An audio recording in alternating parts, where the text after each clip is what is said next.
प्राचीन भारतीय इतिहास के क्रम में इससे पहले वाले वीडियो में हमने यह देखा कि भारतीय इतिहास के प्रारंभ में मानव विकास क्रम की जो गति रही है उस गति की शुरुआत पाषाण काल से मानी गई। पाषाण काल धातु युग, धातु युग से हड़प्पा सभ्यता अर्थात कांस्य युगीन सभ्यताओं से शहरी सभ्यताओं का जन्म। इसी क्रम में हम लोग जो पढ़ रहे थे कि हड़प्पा काल के साथ ही जब शहरी सभ्यताएं विकसित हुई, लिखने पढ़ने की परंपराओं के साथ धार्मिक, सामाजिक, राजनीतिक, आर्थिक व्यवस्थाएं स्थापित हुई और उसी समय में परंपरागत उपलब्ध ज्ञान को सुरक्षित रखने के लिए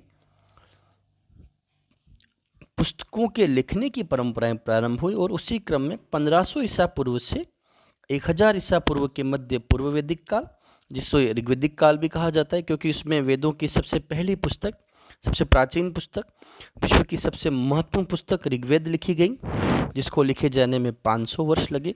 तो उस पूरे समय काल को इतिहासकारों ने ऋग्वैदिक काल नाम दिया। उसके बाद अन्य 3 वेद, ऋग्वेद, यजुर्वेद, सामवेद और अथर्ववेद, इन तीनों वेदों को लिखे जाने वाले काल के समय को 5000 ईसा पूर्व से 500 ईसा पूर्व के मध्य रखा गया, जिस समय में यजुर्वेद, सामवेद और अथर्ववेदों की रचना काल हुई उसे इतिहास में उत्तर वैदिक काल कहा जाता है।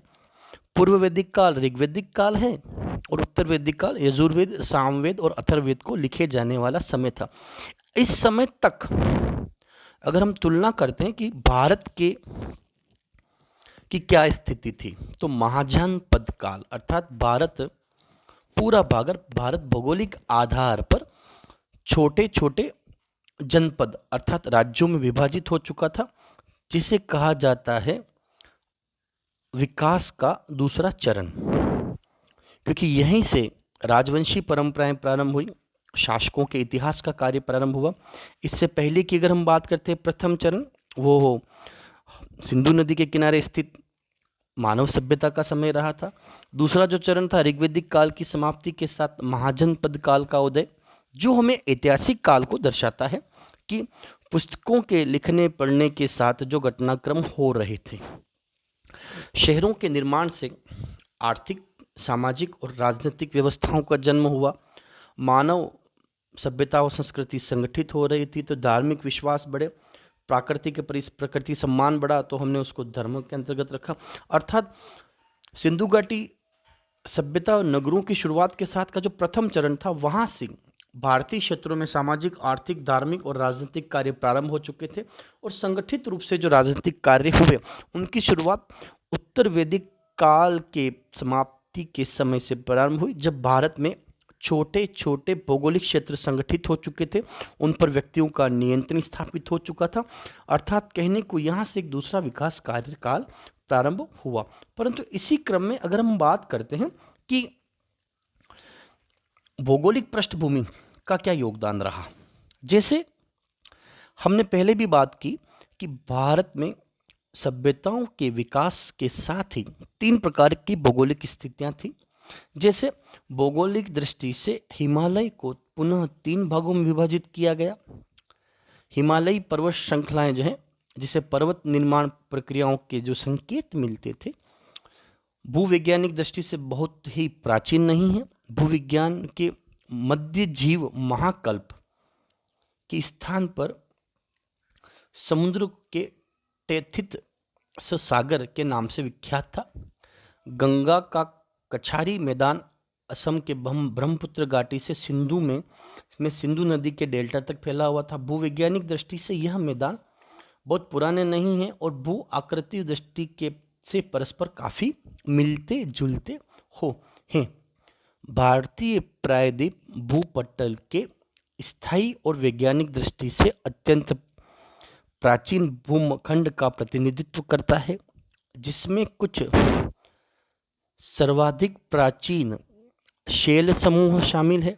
इस प्रायद्वीप की उत्तर सीमा को एक ऐसी रेखा के रूप में देखा जा सकता है जो कुछ से प्रारंभ होकर अरावली पर्वत श्रेणियों के पश्चिमी पार्श्व के किनारे किनारे दिल्ली के समीप तक वहाँ से मोटे तौर पर गंगा जमुना के डेल्टा तक फैली हुई थी। अर्थात इन तीन प्रमुख विभागों के अतिरिक्त भारत में अनेक प्राकृतिक क्षेत्र भी थे। यहाँ यह बताना आवश्यक है कि महाकल्प भूवैज्ञानिक दृष्टि से मध्य जीव महाकल्प का अस्तित्व आज से लगभग 7 करोड़ से 22 करोड़ वर्ष पहले तक माना जाता है। इस महाकल्प की विशेषता थी भीमकाय अर्थात विशाल सरीसृप रेप्टाइल्स की समाप्ति और आधुनिक कीटों और फूल वाले पौधों का आविर्भाव जो हुआ, उनकी शुरुआत जो हुई वह महाकल्प के काल से मानी जाती है। और अल्प नूतन युग आज से लगभग 250 करोड़ से लेकर के 400 वर्ष तक माना जाता है। ये समय की गणना थी। महाकल्प युग, अल्प नूतन युग, उत्तर अति नूतन युग। ये इस युग की विशेषताएं थी पर्वतों का उदय, स्तनधारियों के आकार और संख्या में वृद्धि और जलवायु में धीरे धीरे परिवर्तन होना। अगर हम बात करते हैं कि उपरोक्त विषयों के अतिरिक्त अनेक भौगोलिक जो कारण थे, जिन भौगोलिक कारणों ने भारतीय इतिहास को प्रभावित किया। जैसे इतिहास के अध्ययन में भौगोलिक पक्ष को विविध स्तरों पर समझा जा सकता है, परंतु वे भौगोलिक क्षेत्र जो हमें प्रभावित करते हैं भारत की स्थितियों को समझने के लिए, जैसे भूभाग के भौगोलिक कारकों तथा ऐतिहासिक स्थितियों के पारस्परिक संबंध का स्वरूप जानने के लिए यह आवश्यक है कि जिस समय में भारत में ऐतिहासिक घटनाएं घटित हो रही थी, उस समय में भारत की भौगोलिक स्थितियों ने किस तरीके से उनको सहयोग दिया। जैसे भारत के सभी प्रमुख कृषि क्षेत्र प्रादेशिक राजनीतिक सत्ता के प्रमुख केंद्र रहे हैं। उदाहरण के तौर पर मगध या दक्षिणी बिहार को लिया जा सकता है। भारतीय इतिहास के प्रारंभिक चरण में ही नहीं वरन उसके बाद के सभी युगों में यह क्षेत्र राजनीतिक सत्ता का प्रमुख केंद्र रख रहा था। हालांकि मौर्य शासकों के अंतर्गत इस साम्राज्य को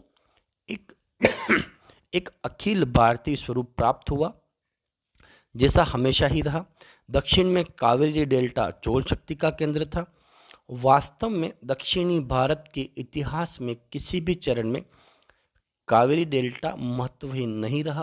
दूसरे कुछ क्षेत्रों में व्यापारिक मार्गों की एक खास भूमिका रही। इस विषय में अनेक उदाहरण दिए जा सकते हैं। गंगा घाटी में जो प्रसिद्ध शहर थे, वे घाटी से होकर गुजरने वाले व्यापार के द्वारा सहज ही एक दूसरे से जुड़े हुए थे।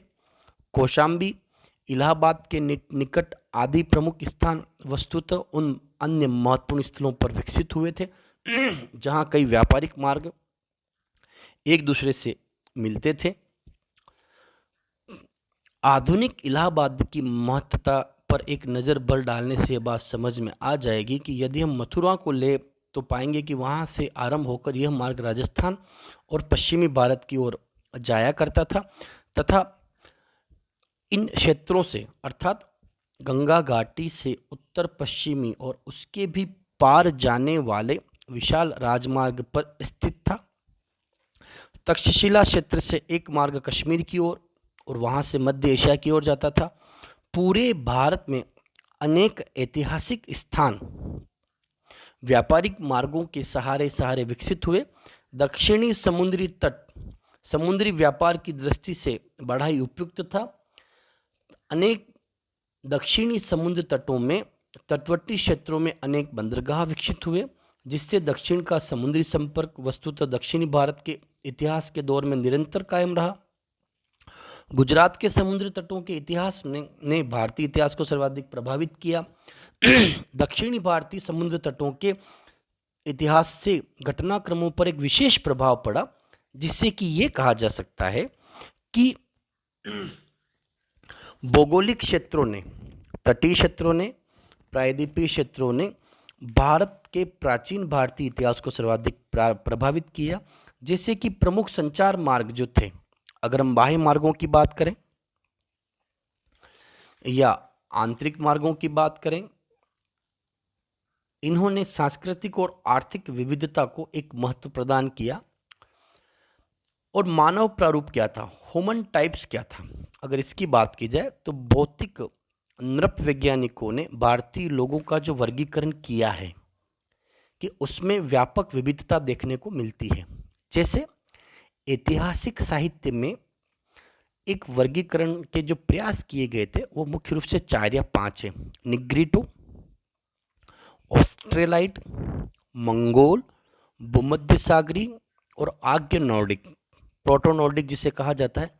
यह वर्गीकरण भौतिक लक्षणों जैसे शीर्ष सूचकांक आदि के आधार पर किया गया था, किंतु यह बात स्पष्ट रूप से कही जानी चाहिए कि आधुनिक नरवैज्ञानिक चिंतन ने शीर्ष सूचकांक पर आधारित यह वर्गीकरण पद्धतियां और नस्ल की संकल्पना की मान्यता नहीं प्रदान की थी।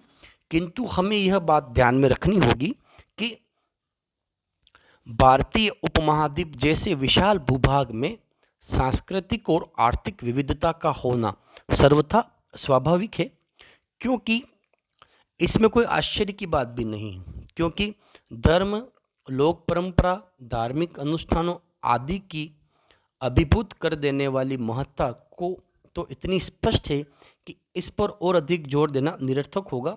किंतु एक महत्वपूर्ण बात जो अपेक्षाकृत उसी हाल में ही सामने आई है वह यह है कि कृषक भारत में देश के भाषाई खंड जीवन की भौतिक विशेषताओं जैसे घरों की बनावट, हल, देशी जूतों की बनावट, कुम्हारों के बर्तन बनाने की तकनीक, खाना पकाने के माध्यम के अनुरूप नहीं थे। कुल मिलाकर इस क्षेत्रीयता अर्थात कृषक जीवन के स्तर पर क्षेत्रीयता का भाषा और साथ ही भौतिक प्रारूप में कोई संबंध नहीं है। इसका अर्थ यह हुआ कि भारत में जो सांस्कृतिक और आर्थिक विविधता देखने को मिली एक ऐसा तत्व है जिस पर कम से कम भारतीय संदर्भ में अन्य बातों के अलावा विविध भाषाई समूहों, बोलियों, सामाजिक रीति रिवाजों तथा भौतिक जीवन की विविधता से यह